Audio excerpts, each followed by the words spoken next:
Hello students, very good morning to all of you. तो आज के सेशन में लेक्चर नंबर 2 में हम क्या करने वाले हैं, कॉमन नेमिंग और आईयूपीएसी नेमिंग के बारे में हम लोग डिस्कस करेंगे। ठीक है, उसके पहले मैं आपको बता दूं, लास्ट वाले लेक्चर में हम लोगों ने लेक्चर नंबर 1 में अल्कोहल के बारे में शुरुआत किया था। अल्कोहल्स के अंदर मैंने आपको इंट्रोडक्शन पार्ट के बारे में बताया, मतलब अल्कोहल के डेफिनेशंस के बारे में कंप्लीट हुआ। फिर इसके बाद उसके जनरल रिप्रेजेंटेशन के बारे में बताया, जनरल फॉर्मूलेज हो गए। फिर इसके बाद हम लोगों ने कुछ एग्जांपल्स के बारे में डिस्कस किया एंड फाइनली हम लोगों ने कंप्लीट किया था classifications of alcohol based on 2 types. ठीक है, तो ये सारी चीजें कंप्लीट करने के बाद आज हम क्या करेंगे, आपकी आईयूपीएसी नेमिंग आज वाला साइमल्टेनियसली कॉमन नेमिंग के बारे में डिस्कस करेंगे। जैसे कि आप यहाँ पे कुछ स्ट्रक्चर्स यहाँ पे देख पा रहे हो, ये स्ट्रक्चर्स का नेमिंग आपको सॉल्व करना है। ठीक है ना, जब आप कोई भी कंपाउंड का आईयूपीएसी नेमिंग सॉल्व करते हो, ध्यान से समझना, पेपर में आईयूपीएसी नेमिंग आपको ज्यादा करके पूछे जाते हैं। ठीक है, वरस कॉमन नेमिंग आपको क्वेश्चन में दिया जाता है जब आप कोई भी रिएक्शन सॉल्व करते हो। जैसा अगर आपके पास एक क्वेश्चन दिया रहेगा, how will you convert methyl alcohol into कोई भी चीज आपको दी जाएगी। ठीक है, तो मिथाइल अल्कोहल ये क्या हो गया, आपका कॉमन नेमिंग हो गया। तो उस वक्त आपको समझ में आना चाहिए कॉमन नेमिंग आप लोग कैसे रिकॉग्नाइज करोगे। ठीक है, तो मैं बात कर रहा था आईयूपीएसी नेमिंग के बारे में। जब आपके स्ट्रक्चर में आईयूपीएसी नेमिंग के बारे में पूछा हुआ है तो आपको ध्यान देना होगा, आपके स्ट्रक्चर में OH ग्रुप आपके पास दिखाएगा। अगर आपके स्ट्रक्चर में OH ग्रुप प्रेजेंट हुआ, यानी कि आप उस एग्जांपल को या फिर आप उस स्ट्रक्चर को क्या बोलोगे, दैट इज एन अल्कोहल। ठीक है, अब जब आप इसका आईयूपीएसी नेमिंग सॉल्व करोगे तो हमेशा याद रखना, आपका पैरेंट अल्कीन जो होगा, करेक्ट है, पैरेंट अल्कीन से मेरा मतलब लॉन्गेस्ट चेन आपका जो रहेगा। ठीक है, आप उसको पैरेंट अल्कीन बोलोगे तो भी चलेगा, या फिर आप उसको लॉन्गेस्ट चेन बोलोगे तो भी चलेगा। ठीक है, तो पैरेंट अल्कीन जो रहेगा उसमें से लास्ट में से आपने ई को निकालना और उसकी जगह पे आपको लगाना होता है OL। क्या लगाओगे, OL, समझा। तो सबसे पहले आपको सिलेक्ट करना होगा पैरेंट अल्कीन, या फिर आप उसको बोल सकते हो लॉन्गेस्ट चेन। उसमें से आपको लास्ट में से ई को निकालना है और उसकी जगह पे किसको लगाना है, OL को लगाना है, समझा। जैसे आपका मीथेन बन जाएगा मिथेनॉल, इथेन बन जाएगा इथेनॉल, प्रोपेन बन जाएगा प्रोपेनॉल, और वैसे कुछ एग्जांपल्स आपको आगे देखने को मिलेंगे। ठीक है, तो शुरुआत करते हैं सबसे पहले फर्स्ट वाले एग्जांपल से। बहुत ही सिंपल से एग्जांपल दिया हुआ है, किसी बच्चे को डाउट नहीं होना चाहिए। ठीक है, तो सबसे पहले आपको क्या करना होगा, you have to select the longest chain, या फिर मैं इसको बोल सकता हूं पैरेंट चेन। ठीक है, तो ये दिख रहा है आपको, यहां पे कितने कार्बन दिख रहा है आपके पास, 1 कार्बन। सो 1 कार्बन, सबसे पहले मैं आपको कॉमन नेमिंग बता दूं, इसका कॉमन नेमिंग। ठीक है, फिर उसके बाद हम लोग जाएंगे आईयूपीएसी नेमिंग के ऊपर, आराम से जाएंगे, स्टेप बाय स्टेप सॉल्व करेंगे। ठीक है, चलो सबसे पहले मुझे बताना CH3 का मतलब क्या बन जाएगा, so everybody knows that methyl, correct. अब मेरे स्ट्रक्चर में क्या दिया हुआ है, OH वाले की वजह से आप क्या लगाओगे, अल्कोहल लगाओगे। तो इसका कॉमन नेमिंग क्या बन गया स्टूडेंट्स, मिथाइल अल्कोहल, सिंपल। अब अगर आप इसकी आईयूपीएसी नेमिंग के बारे में बात करते हो तो आईयूपीएसी कैसे होगा, सबसे पहली चीज हमेशा याद रखो, आईयूपीएसी नेमिंग देते समय द फर्स्ट थिंग आपको क्या करना होता है, you have to always select the parent chain या फिर लॉन्गेस्ट चेन आपको सेलेक्ट करना होगा। ठीक है, तो मेरे पास यहाँ पे 1 कार्बन दिया हुआ है, सो 1 कार्बन को हमने क्या लिखना है, मिथ, करेक्ट है। मेरे पास यहाँ पे सिंगल बॉन्ड होगा तो मैंने लास्ट में लगा दिया ANE, अगर डबल बॉन्ड होता तो ENE और ट्रिपल बॉन्ड होता तो YNE, करेक्ट है। अब मुझे बताओ स्ट्रक्चर में मेरे क्या दिया हुआ है, OH दिया हुआ है, जिसकी वजह से लास्ट का E निकाल के आप उसकी जगह में क्या लगाओगे स्टूडेंट्स, OL लगाओगे, तो ये बन जाएगा मिथेनॉल। क्या बनेगा, मिथेनॉल। स्टार्ट किया, बात समझ में आ गई।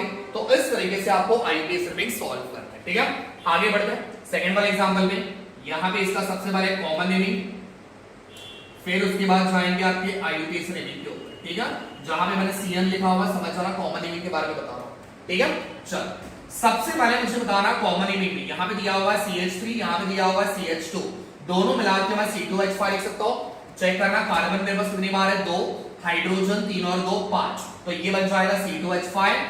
C2H5 को मैंने लास्ट टाइम क्या बोला था, इथाइल। स्ट्रक्चर में OH प्रेजेंट होने के कारण इसका नेमिंग क्या बनेगा, इथाइल अल्कोहल, करेक्ट। ये बन गया इसका कॉमन नेमिंग। अब आगे बढ़ते हैं आईयूपीएसी नेमिंग के ऊपर। IUPAC कैसे दिया जाएगा? तो मैंने आपको सबसे पहले बताया था you have to select the longest chain, correct है? या फिर आप इसको बोल सकते हो पैरेंट चेन। कितने कार्बन है मेरे पास यहाँ पे? 2 कार्बन। तो 2 कार्बन को आपने क्या पढ़ा हुआ है? इथ। कौन सा बॉन्ड यहाँ पे दिया हुआ है? Single bond. तो लास्ट में आना है ANE, करेक्ट है? आप जरा ध्यान से देखना स्ट्रक्चर में क्या दिया हुआ है? OH दिया हुआ है, मतलब E को निकाल के आपने उसकी जगह पे क्या लगाना है? ON। तो ये बन जाएगा आपका इथेनॉल। फेयर इनफ, समझ में आ गया? तो ये हो गया आपके 2 एग्जांपल। अब आते हैं तीसरे वाले एग्जांपल में। ध्यान से देखना तीसरे वाले एग्जांपल में क्या दिया हुआ है। आई होप आप लोग ये सॉल्व कर सकते हो, ठीक है? बहुत सिंपल है, 1 2 3 कार्बन दिया हुआ है, ठीक है? कॉमन नेमिंग सिर्फ मैं आपको बता देता हूं, IUPAC आप लोगों ने सॉल्व करना है, ठीक है? IUPAC आप लोग सॉल्व कर लेना है। चलो सबसे पहले 3 कार्बन दिए हुए हैं, CH3 CH2 CH2, सारी चीजों को मिला के C3H7 हम लोग लिख सकते हैं, करेक्ट है? आप C3H7 को मैंने क्या कहा था? दैट वाज प्रोपाइल, ठीक है ना? और स्ट्रक्चर में OH आ गया, जिसके कारण हमने इसका नाम क्या रखा हुआ है? Propyl alcohol. सिंपल, ठीक है? अब इसका IUPAC रिमेनिंग जो भी रहेगा ये आप लोगों ने सॉल्व करके कमेंट सेक्शन में आपने मुझे इसका आंसर बताना है, ठीक है? चलो आगे बढ़ते हैं। अब यहाँ भी थोड़ा सा हायर लेवल पे चलो। अब यहाँ पे जितने भी एग्जांपल थे ना, ध्यान से समझना, यहाँ पे जो OH था ये कौन से कार्बन पे प्रेजेंट था? प्राइमरी कार्बन पे प्रेजेंट था। यहाँ पे भी जो OH था ये भी प्राइमरी कार्बन पे था, वरस यहाँ पे जो OH था ये भी आपका प्राइमरी कार्बन पे था। Let's move on to the next example, जहां पे आपका OH प्राइमरी के अलावा किसी और कार्बन पे जुड़ा हुआ है। तो मैंने आपको बताया था प्राइमरी हो सकता है, सेकेंडरी हो सकता है, टर्शियरी हो सकता है, करेक्ट है? तो यहाँ पे चेक करते हैं इसका नेमिंग कैसे आएगा। तो सबसे पहले कॉमन नेमिंग सॉल्व कर लेते हैं, ठीक है? जरा मुझे बताना है यहाँ पे सबसे पहले ध्यान से समझो, मेरे पास कितने कार्बन है? CH3 CH2 CH और यहाँ पे दिया हुआ CH3। अच्छा ये सारी चीजों को मिला के मुझे बताओ क्या बनेगा? देखो कार्बन कितने बार है? 1 2 3 4, तो कार्बन 4 बार हो गया, C4, करेक्ट है? यहां पे लिख देता हूं मैं, कार्बन आ जाएगा मेरे पास C4, ठीक है? हाइड्रोजन 3 और 2 5, 5 1 7, 7 और 3 10, तो यहां पे आ गया C4H10, करेक्ट है? बात समझ पा रही? तो यहां पे बन गया मेरे पास C4H10, करेक्ट है ना? 3 2 5, 5 1 6, 6 और 3 सॉरी 9, C4H9, ठीक है? अब C4H9 को याद करना, मैंने क्या बताया था? C4H9 is nothing but butyl, correct है? बात समझ में आ गई? तो ये बन जाएगा हमारा ब्यूटाइल। अब मुझे बताओ यहाँ पे क्या दिया हुआ है? OH दिया हुआ है। स्ट्रक्चर में OH आने की वजह से हमने क्या लिखना है? अल्कोहल लिखना है। लेकिन जरा ध्यान से देखना स्टूडेंट्स, ये OH कहां पे प्रेजेंट है? कौन से कार्बन पे प्रेजेंट है? ये वाला बनेगा फर्स्ट कार्बन, ये वाला बनेगा सेकंड कार्बन, ये थर्ड और ये फोर्थ, करेक्ट है? ठीक है? ये OH जिस कार्बन पे प्रेजेंट है ना, ये कार्बन कितने कार्बन से जुड़ा हुआ है? तो एक कार्बन यहां पे दिया हुआ है और एक कार्बन यहां पे दिया हुआ है। That means this carbon is attached to the two carbon, मतलब ये कौन सा कार्बन बनेगा स्टूडेंट्स? सेकेंडरी कार्बन बनेगा। तो इसकी वजह से हम यहां पे क्या लिखेंगे? सेक, समझा? तो इसका मतलब होगा सेक ब्यूटाइल अल्कोहल। क्लियर? समझ में आ गया? ये वाला OH सेकेंडरी कार्बन में था, इसलिए मैंने यहाँ पे क्या लिखा हुआ है? सेक ब्यूटाइल अल्कोहल, ठीक है? समझ में आ गया? अब इसके बाद हम इसकी IUPAC रिमेनिंग के बारे में बात कर लेते हैं। IUPAC रिमेनिंग बहुत सिंपल है, ध्यान से समझना। बोलो, सबसे पहले इसमें आपको लॉन्गेस्ट चेन सिलेक्ट करना होगा। बहुत से बच्चे क्या करेंगे? लॉन्गेस्ट चेन यहाँ पे ये वाला सिलेक्ट करेंगे, 1 2 3, सर हो गया, कहानी खत्म। ये बड़ा लॉन्गेस्ट चेन नहीं है। लॉन्गेस्ट चेन का मतलब क्या होता है? जिसमें मैक्सिमम नंबर ऑफ कार्बन्स आपको मिलने चाहिए, ठीक है? तो मैं ये वाला चेन सेलेक्ट कर सकता हूं, ध्यान से देखना। ये वाला कौन सा चेन बनेगा? लॉन्गेस्ट चेन बनेगा। कितने कार्बन है? 1 2 3 4, सो 4 कार्बन को हमने एक्चुअल में क्या बोलना है? ब्यूटीन, क्योंकि यहाँ पे सिंगल बॉन्ड तो मैंने डायरेक्टली आपने लिख दिया ब्यूटीन। मुझे बताना स्ट्रक्चर में OH दिया हुआ है, यानी कि E को निकाल के हमने क्या लगाना है? OL लगाना है। अब जरा ध्यान से देखना, ये OH कौन से कार्बन पे प्रेजेंट है? हमें इसको नंबरिंग करना पड़ेगा। रूल के अकॉर्डिंग नंबरिंग कहां से की जाती है? नंबरिंग उस साइड से की जाती है जहां से आपको लोवेस्ट नंबर आपको मिलना चाहिए, ठीक है? तो लोवेस्ट नंबर मुझे कहां से मिलेगा? लोवेस्ट नंबरिंग नीचे से, अगर मैं नंबरिंग यहां से करता हूं तो मुझे लोवेस्ट नंबरिंग यहां से मिलेगा। तो ये बन जाएगा फर्स्ट कार्बन, ये बन जाएगा सेकंड कार्बन, ये बनेगा थर्ड एंड ये बनेगा फोर्थ, करेक्ट है? तो OH कौन से कार्बन पे है? सेकंड वाले कार्बन पे, तो यहां पे लगाना है 2। क्लियर? चल अब बीच में यहां पे आ जाएगा डैश और यहां पे आ जाएगा dash. So this becomes your butane 2-ol। Is that clear? बात समझ में आ गई? तो इस तरीके से हम लोगों ने फोर्थ वाले एग्जांपल को सॉल्व किया। अब आते हैं इसके ऊपर। अब ये वाला थोड़ा सा डिफिकल्ट है, ध्यान से समझना स्टूडेंट्स, इसमें और इसमें थोड़ा डिफरेंस है। अब डिफरेंस क्या है ध्यान से समझो, ठीक है? सबसे पहले इसका कॉमन नेमिंग सॉल्व कर लेते हैं, ठीक है ना? अब कॉमन नेमिंग कैसे सॉल्व होगा, देखो मेरे पास यहां पे कितने कार्बन है, 1 2 3 4, 4 कार्बन, ठीक है? कार्बन 4 दिया हुआ है, मतलब ये वाला बन जाएगा C4, ठीक है? हाइड्रोजन 3 और 3 6, 6 और 2 8, 8 और 1 9, मतलब ये बन जाएगा C4H9। C4H9 को मैंने क्या कहा था, दैट वाज ब्यूटाइल, बराबर? तो पिछले वाले में भी आपको ब्यूटाइल दिया हुआ, यहां पे भी ब्यूटाइल है, यहां पे भी ब्यूटाइल, करेक्ट है? अब मुझे बताओ स्ट्रक्चर में क्या दिया हुआ है स्टूडेंट्स, OH दिया हुआ है, जिसके आने से हमने क्या लिख दिया, अल्कोहल लिख दिया, ठीक है? अब यहां पे पिक्चर खत्म नहीं होता, ब्यूटाइल अल्कोहल इतना अगर लिख के आते हो बेटा ये गलत है, ठीक है? अब इसके आगे कुछ तो आपको यहां पे सफिक्स लगाना पड़ेगा, तो क्या होगा ध्यान से देखना, जरा चेक करो, ये वाले कार्बन के बाजू में क्या दिया हुआ, CH3 दिया हुआ, और इसी कार्बन के नीचे आपको क्या दिया हुआ, CH3, मतलब एक कार्बन पे कितने मिथाइल ग्रुप प्रेजेंट है, 2 मिथाइल प्रेजेंट है। एक कार्बन पे कितने मिथाइल है, 2 मिथाइल प्रेजेंट है, मतलब इस वाले स्ट्रक्चर को हमने क्या बोलना है, आइसो। क्या बोलना है, आइसो। समझ में आ गया? तो ये बन जाएगा isobutyl alcohol. Is that clear? बात समझ में आ गई? देखो इसमें और इसमें डिफरेंस है, ये बनेगा सेकेंडरी और ये बनेगा आइसो। सर यहाँ पे सेकेंडरी क्यों लिखा, बिकॉज यहाँ पे OH कौन से नंबर पे के कार्बन पे था, सेकेंडरी कार्बन पे था, करेक्ट है? बट यहाँ पे सर आइसो क्यों लिखा, बिकॉज इस वाले कार्बन पे कितने मिथाइल ग्रुप प्रेजेंट है, 2 मिथाइल प्रेजेंट है, तो मैंने यहाँ पे लिख दिया आइसो। समझ में आ गया? चल अब इसका IUPAC नेमिंग क्या बनेगा, IUPAC बहुत सिंपल है, ध्यान से समझना। सबसे पहले आपको सेलेक्ट करना होगा लॉन्गेस्ट चेन, तो लॉन्गेस्ट चेन यहां पे सेलेक्ट करने की कोशिश करो, देखो क्या बनेगा लॉन्गेस्ट चेन, बहुत सिंपल है, ये वाला बन जाएगा आपका, देखो लॉन्गेस्ट चेन यहां पे दिख रहा है, ये बनेगा आपको लॉन्गेस्ट। कितने कार्बन है, 1 2 3, 3 कार्बन को क्या बोलते हो, तो ये बन जाएगा आपका प्रोपेन, करेक्ट है? स्ट्रक्चर में OH होने के कारण मैंने E को निकाल के क्या लगा दिया स्टूडेंट्स, OL लगा दिया, ठीक है? अब मुझे बताओ इस लॉन्गेस्ट चेन को छोड़ के मेरे पास एक प्रीफिक्स भी दिया हुआ है, करेक्ट है ना? तो प्रीफिक्स मेरे पास क्या दिया हुआ है, CH3, CH3 को हमने क्या लिखना है, मिथाइल, ठीक है? अब इसका नंबरिंग करना पड़ेगा, नंबरिंग कैसे करोगे, नंबरिंग उस तरीके से करना है जहां से आपके सफिक्स को सबसे लोवेस्ट नंबर आना चाहिए, ठीक है? यानी कि फंक्शनल ग्रुप को सबसे लोवेस्ट नंबर आना चाहिए। तो नंबरिंग में जाहिर सी बात मैं यहां से करूंगा, ये बनेगा 1, ये बनेगा 2, ये बनेगा 3, करेक्ट है? OH कौन से कार्बन पे, फर्स्ट कार्बन पे, तो यहां पे 1 लिखोगे तो भी चलेगा, नहीं लिखोगे तो भी चलेगा, that doesn't create any problem, ठीक है?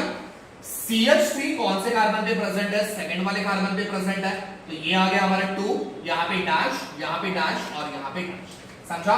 तो ये बन जाएगा 2 मिथाइल प्रोपेन 1। क्लियर? ये वाला एग्जांपल मैं आपको एज अ होमवर्क दे रहा हूं, ये वाला एग्जांपल आपने होमवर्क करना है और इसका IUPAC में आपको सॉल्व करना है, ठीक है? आई होप आपको ये वाला जो आंसर है, इस वाले स्ट्रक्चर का आंसर आपको मिल जाएगा, ठीक है? तो इसका जो भी आंसर बनेगा, ये आंसर आप लोगों ने कमेंट सेक्शन में मेंशन करके बताना, ठीक है? अच्छा ये तो बात हो गई आपकी सिंगल OH के बारे में, ठीक है?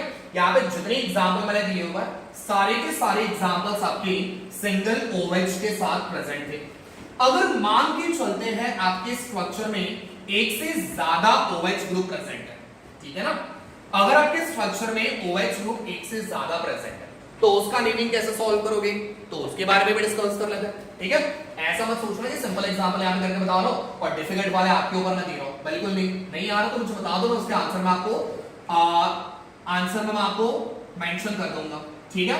चलो तो सपोज मान लेते हैं मैंने एग्जांपल के तौर पे लिया हुआ है CH2 यहां पे आ गया सिंगल बॉन्ड OH, यहां पे आ गया सिंगल बॉन्ड OH।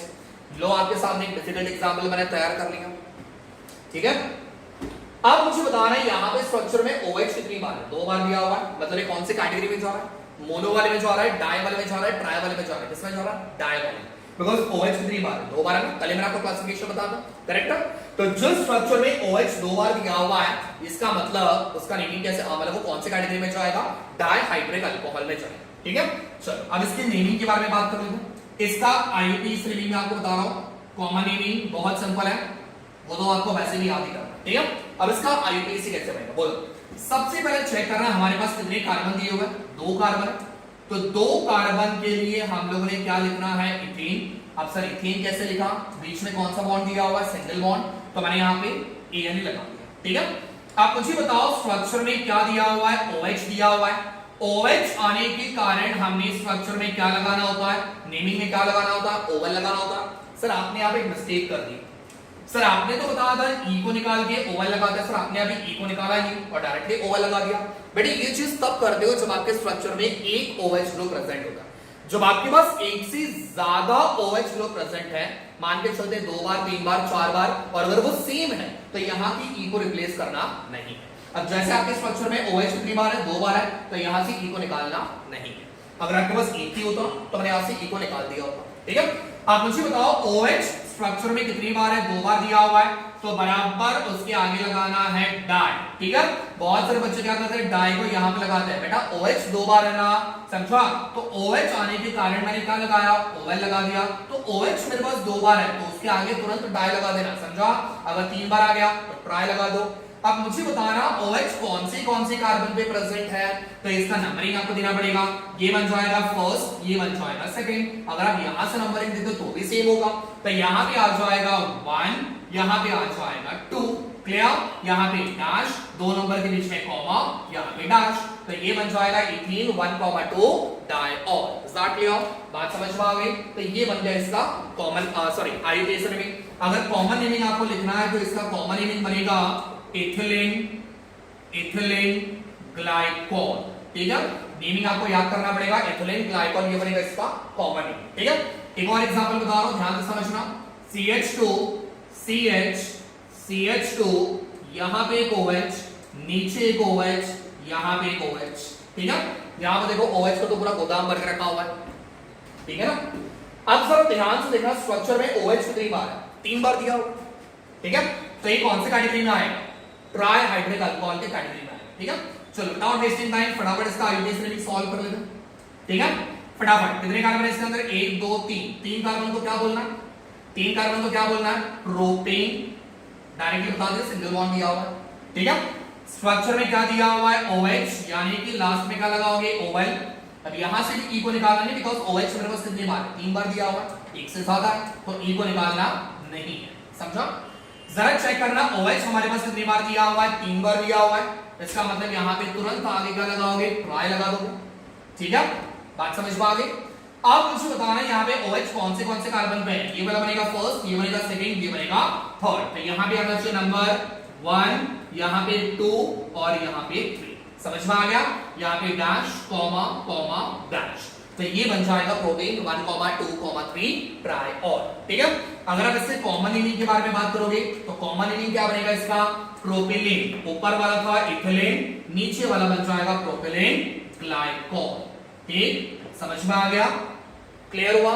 तो ये था आपका IUPAC नेमिंग के बारे में। अच्छा, कभी कभार क्या होता है ना, आज पूरा हम लोग IUPAC के बारे में कंप्लीट कर लेंगे, फिर उसके बाद नेक्स्ट वाले सेशन में, दैट इज लेक्चर नंबर 3 में हम लोग क्या करेंगे ना, आपके मेथड ऑफ प्रिपरेशन के बारे में शुरुआत करेंगे। बिकॉज कभी कभार क्या होता है, आपको नेमिंग समझ में नहीं आता, आप रिएक्शन कर लेते हो, लेकिन आपको नेमिंग फिर बाद में समझ में नहीं आता, ठीक है। और कुछ एग्जाम्पल यहाँ पे देख लेते हैं। अच्छा, ये तो सारे एग्जाम्पल आपके ओपन चेन वाले थे, किसके थे, ओपन चेन वाले एग्जाम्पल, और उसमें भी हम लोगों ने वैरायटीज देखी, ठीक है। किसी स्ट्रक्चर में 1 बार OH था, किसी स्ट्रक्चर में 2 बार OH था, किसी स्ट्रक्चर में 3 बार OH था। अब कुछ ऐसे एग्जांपल लेंगे जो आपका क्लोज्ड स्ट्रक्चर रहेगा, कैसा, क्लोज्ड रहेगा, ठीक है। तो सपोज मान लेते हैं, पहला एग्जांपल मैंने यहां पे लिया हुआ है, ये लिया मैंने, ऊपर लगा दिया मैंने OH, ठीक है। देखो ये वाला क्लोज्ड है, साइक्लिक है, और ऊपर मैंने क्या लगा दिया, OH लगा दिया। मान के चलते हैं, मैंने यहाँ पे एक और एग्जांपल लिया हुआ है, ठीक है। यहाँ पे मैंने लिया हुआ है, ऊपर आ गया OH, यहां पे लगा देता हूं CH3, ठीक है ना। सपोज मान लो मैंने यहां पे एक और एग्जांपल लिया हुआ है, यहां पे आ गया OH और यहां पे लगा दिया बेटा C2H5, ठीक है। तो ये कुछ मैंने यहां पे साइक्लिक वाले एग्जांपल लिए। अब इसका नेमिंग सॉल्व कैसे करोगे, बहुत सिंपल है, ध्यान से समझना। सबसे पहले मुझे बताओ, यहां पे OH को छोड़ो, ये स्ट्रक्चर कौन सा, आधे बच्चों तो बुक खोल दे रहेगा, सर ये बेंजीन है। बेटा ये बेंजीन दिख रहा है, ये बेंजीन बिल्कुल नहीं है, ये बेंजीन तब होता जब आपके स्ट्रक्चर में ऑल्टरनेट डबल बॉन्ड होते। बात समझ में आ रही है? तो यहां पे हमारे पास ऑल्टरनेट डबल बॉन्ड दिया हुआ है क्या? बिल्कुल नहीं, करेक्ट है। तो यहां पे आपके पास ऑल्टरनेट डबल बॉन्ड ना होने की वजह से ये क्या कहलाएगा? साइक्लोहेक्सेन। क्या बोलेगा इसको? साइक्लोहेक्सेन। बात समझ में आ गई? ठीक है। अब मुझे बताओ स्ट्रक्चर के ऊपर क्या दिख रहा है? OH दिख रहा है, मतलब लास्ट का E निकालोगे और उसकी जगह में क्या लगाओगे? ON। तो ये बन जाएगा आपका साइक्लोहेक्सेनॉल। साथ लिया, बात समझ में आ गई? चलो आगे बढ़ते हैं। अब इसमें तो कुछ बताने की जरूरत नहीं है। देखो यहाँ पे CH3 छोड़ दो, CH3 छोड़ दो, बाकी का पूरा स्ट्रक्चर देखो पहले वाला दिख रहा है, समझा? तो यहाँ पे तो डायरेक्ट क्या लिख सकते हो? साइक्लोहेक्सेनॉल, करेक्ट है? साइक्लोहेक्सेनॉल। अब मुझे बताओ यहां पे आपको क्या दिख रहा है? CH3 दिख रहा है। CH3 का मतलब मैंने आपको क्या बताया था? मिथाइल। ये मिथाइल कौन से कार्बन पे प्रेजेंट है? तो नंबरिंग कहां से दोगे? जहां पे आपका OH प्रेजेंट होगा। तो ये बनेगा 1, ये बनेगा 2। अब सर ऐसे ही क्यों गए? अब ऐसे क्यों नहीं आए? बिकॉज यहां पे मैंने आपको पहले बताया था नंबरिंग कैसे होना चाहिए? लोवेस्ट नंबरिंग आपका होना चाहिए, ठीक है? तो यहाँ पे आ जाएगा 2, ये बन जाएगा 2 मिथाइल साइक्लोहेक्सेनॉल। क्लियर? चलो अब इसकी बात कर लेते हैं फटाफट। मुझे बताना यहाँ पे कितने कार्बन है? 1 2 3 4 5। अब ना इसको मत काउंट कर लेना, ये बेटा अलग हो गई, ये प्रीफिक्स हो गया। मैंने बोला साइक्लिक वाले में कितने कार्बन है? 1 2 3 4 5। तो 5 बोला मतलब क्या बनेगा? पेंटीन बनेगा, करेक्ट है? अब मुझे बताओ ये वाला चेन ओपन है कि क्लोज्ड है? क्लोज्ड है। तो हम लोगों ने यहाँ पे क्या इस्तेमाल करना है? साइक्लो, समझा? ऊपर OH दिया हुआ है, मतलब E को निकाल के क्या लगाओगे? OL लगाओगे। तो ये बन गया साइक्लोपेंटेनॉल। अब मुझे बताओ यहाँ पे क्या है? C2H5। C2H5 का मतलब क्या बन जाएगा? भाई कौन से नंबर पे है? ये वाला बनेगा फर्स्ट, ये वाला बनेगा सेकंड। अब बहुत सारे बच्चे यहाँ से करेंगे, यहाँ से नहीं कर रहा, जहां पे OH दिया हुआ है वहां से करो, समझा? तो C2H5 सेकंड वाले पे दिया हुआ है, तो यहाँ पे आ जाएगा 2 इथाइल साइक्लोपेंटेनॉल। क्लियर? समझ में आ गया? तो यहां तक हम लोगों ने सारे के सारे आईपीएस रेमिंग जितने पॉसिबल थे उतने सारे एग्जांपल्स मैंने आपको सॉल्व करके बता दिए। सो आई होप सारे आईपीएस रेमिंग्स आपको क्लियर हो गए रहेंगे। जो मैंने आपको आज होमवर्क दिया हुआ है उसको सॉल्व करो और कमेंट सेक्शन में प्लीज मेंशन कर देना आपका जो भी आंसर है, ठीक है? अगले लेक्चर में मेथड ऑफ प्रिपरेशंस के बारे में डिस्कस करेंगे, which is again a very important thing, ठीक है? तो मिलते हैं नेक्स्ट वाले लेक्चर में। Thank you so much, stay tuned for the next video.